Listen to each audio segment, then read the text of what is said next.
Elfes et sylphes, ondines, gnomes et salamandres, tout cela semble sortir d'un vieux conte de fées pour enfants. Et pourtant, le royaume élémental gère la matière autour de nous, sans que nous puissions le déceler avec nos sens. Parmi les chercheurs spirituels, la prise de conscience de l'existence du royaume élémental est rare, même chez ceux qui sont proches de la nature. C'est pour cette raison que je souhaite en parler brièvement. À chaque instant de notre vie humaine, nous émettons des pensées, des émotions, nous mémorisons des images et des sons, nous posons des décisions et des actes. Tout cela est une interaction permanente avec le monde élémental. Durant le sommeil, cette interaction se poursuit. Ainsi, sans même en avoir conscience, chaque individu utilise les services du monde élémental. La meilleure approche pour s'en convaincre est de remarquer que les pensées sont comme l'air, rapides et libres comme l'air. Les émotions sont comme l'eau. Elles peuvent submerger un individu au point où ses pensées deviennent impuissantes. Nos mémoires non mentales sont gravées dans la pierre du corps éthérique. Le corps éthérique enregistre certaines peurs ou chocs émotionnels qui peuvent demander du temps pour guérir. Enfin, le feu est dans notre force ou énergie vitale. À chaque seconde, des électrons chargés d'une haute énergie pure et blanche descendent de la corde d'argent en provenance de notre soi divin et irriguent nos centres spinaux et ensuite tout le système nerveux, comparable à un réseau électrique. Sans cette merveilleuse et pure énergie de feu, nous serions incapables de prendre possession de nos différents corps. Chaque organe du corps fonctionne grâce au service d'un être élémental. Celui-ci a lui-même à son service une multitude d'êtres élémentaux qui font fonctionner les échanges chimiques et énergétiques du corps. Nous avons un être élémental corporel qui s'occupe de garder en bonne santé l'ensemble, de réparer les organes et d'essayer de nous donner une belle apparence. Il est très bénéfique de l'en remercier chaque jour avec joie et gratitude, car les élémentaux espèrent de nous une juste reconnaissance, et inversement, il ne s'agit pas de compliquer la tâche de l'élémental corporel par une alimentation défectueuse ou déséquilibrée, des mémoires, des émotions et des pensées non constructives ou malsaines, c'est-à-dire un non-respect des 4 corps, physique, éthérique, émotionnel et mental. Ainsi, la vie elle-même observe l'emploi que nous faisons des élémentaux qui constituent notre corps, en nous offrant le libre arbitre de leur utilisation, mais avec le retour des conséquences avec la loi de cause-effet. Le monde élémental n'est pas seulement dans la nature, mais aussi dans tous nos objets manufacturés, puisqu'ils proviennent tous du sous-sol à l'origine. Une tasse, un stylo, une brosse à dents, une voiture, un ordinateur ou un téléphone, tous ces objets sont maintenus en l'état par la stabilité des gnomes de la Terre. L'homme a une responsabilité envers tous les objets qu'il prend, et il est facile de voir la souffrance élémentale avec les objets usés ou jetés sans respect et amour. Aussi, même lorsque vous jetez un objet ou même un sac poubelle, n'oubliez pas de remercier les élémentaux et de les bénir. Comme nous, ils ont une évolution à travers les formes qu'ils matérialisent.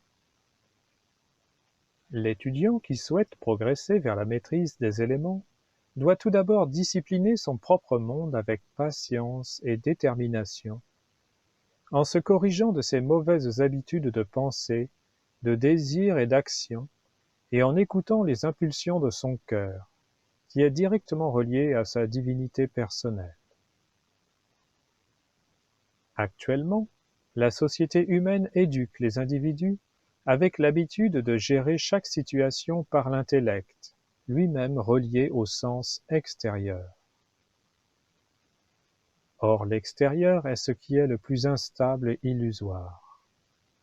Même parmi les personnes qui suivent un chemin spirituel, très peu ont réussi à se déprogrammer en obligeant l'intellect à consulter la petite voix du cœur en toute situation, même la plus quotidienne. Les religions ne donnent pas beaucoup d'importance à cette écoute du cœur, à côté de l'étude des textes et de la morale. Il n'y a pourtant rien de plus pratique à écouter la voix de notre présence intérieure. En faisant ainsi, nous pourrions éviter toutes les actions inutiles, non constructives, les personnes ou les endroits qui ne font pas partie de notre plan personnel. Nous pourrions même éviter des accidents. Il est aussi très rare de trouver une personne qui s'est vraiment pacifiée intérieurement. L'émotion de colère est une réaction de l'ego face à une injustice, qui n'est qu'un retour de la loi de cause à effet. Cette émotion est très destructive car elle implique aussi l'élément feu. Les élémentaux de l'eau et du feu dans le corps, qui subissent la pression de cette colère, sont en souffrance, même bien après que l'individu se soit calmé. Ainsi, l'obéissance aimante des directives de notre présence intérieure est un préalable indispensable pour réussir la maîtrise des 4 éléments dans notre monde physique. À tous ceux qui souhaitent aller plus loin dans cette maîtrise, je ne peux que conseiller la pratique journalière de la flamme violette de transmutation que j'ai présentée par ailleurs. Je ne reviendrai donc pas sur ses bienfaits et sur son utilité indispensable pour qui veut se libérer et poser la couronne de lumière sur sa tête. Il est important de mettre devant notre conscience que cette flamme violette, comme les flammes des 7 rayons, est un élément du feu divin dans sa pureté originelle. Son emploi soulage tous les élémentaux de notre corps comme une douche de lumière. Il leur redonne la joie de contribuer à notre évolution et leur fait oublier un temps la nostalgie des octaves de lumière élémentale. L'élément feu est donc la clé.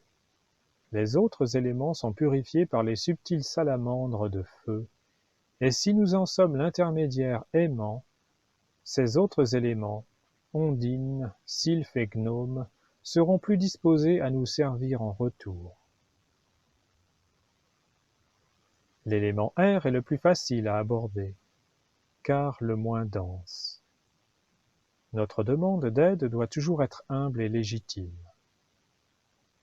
Lors d'une forte tempête, j'ai invoqué de l'aide car mes biens matériels étaient menacés par la chute de branches et peut-être d'arbres. J'ai donc demandé, par l'intermédiaire de ma présence intérieure, ce qui est important, au maître cosmique de l'élément air, Ariès, d'amplifier mes appels de flammes violettes dans l'atmosphère. Durant ces appels, je visualisais la flamme violette de transmutation sur des centaines de kilomètres de large et une dizaine de haut. Je parlais aussi directement au sylphe de l'air, en leur offrant ma paix, afin que la transmutation des énergies soit plus efficace. Les sylphes de l'air deviennent comme fous avec la charge de discorde émotionnelle que l'humanité envoie dans l'atmosphère. Méchanceté, jalousie, haine, froideur, duplicité, colère, ces énergies humaines, les sylphes de l'air ne les supportent pas et les retournent vers les humains sous forme de tempêtes et de cataclysmes.